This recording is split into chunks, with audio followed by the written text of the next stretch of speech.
Hey, loved ones. I just want to say all of us are going through a personal storm. Whether you just got out of a storm, you're right in the middle of one, or you're about to be in one.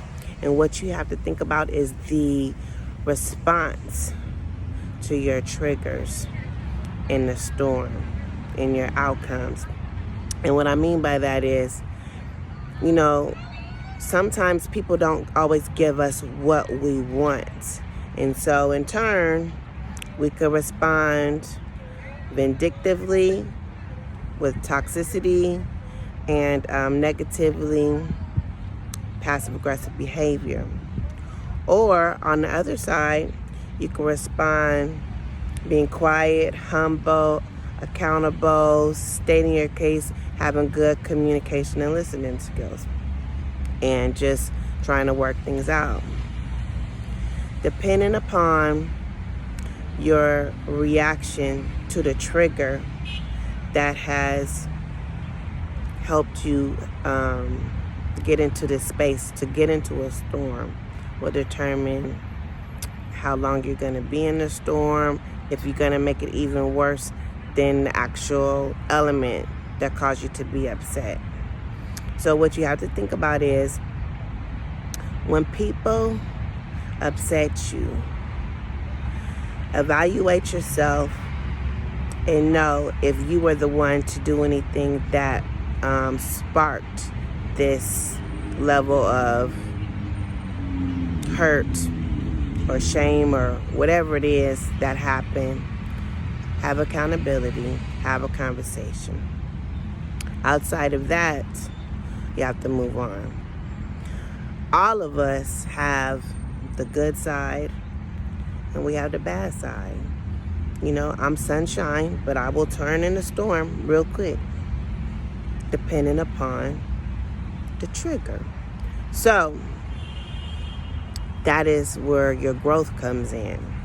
And you have to self-reflect. You have to talk to yourself and say, is it worth it? If I say this, is this going to make the situation worse?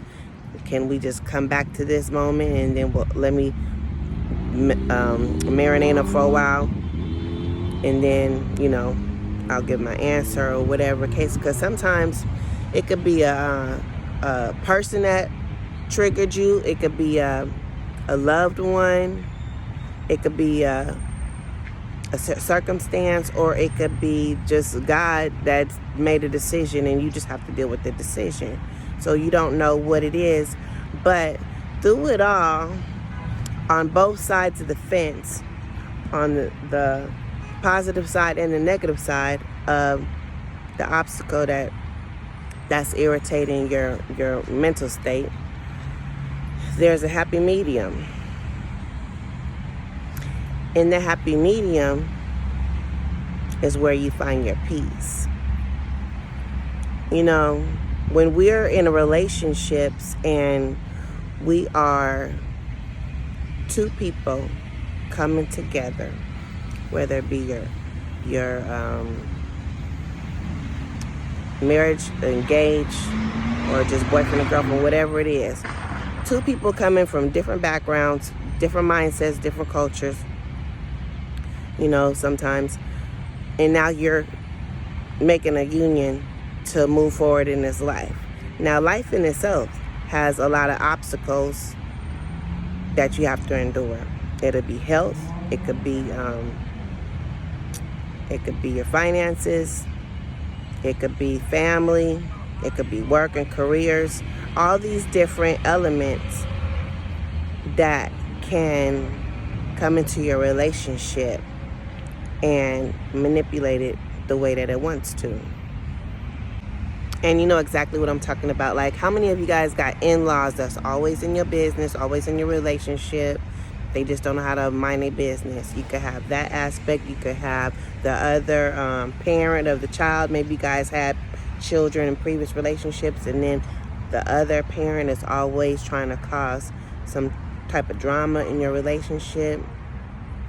That's manipulation that interferes into what you're going through in your storm. And there could be components like drugs. There could be components like health.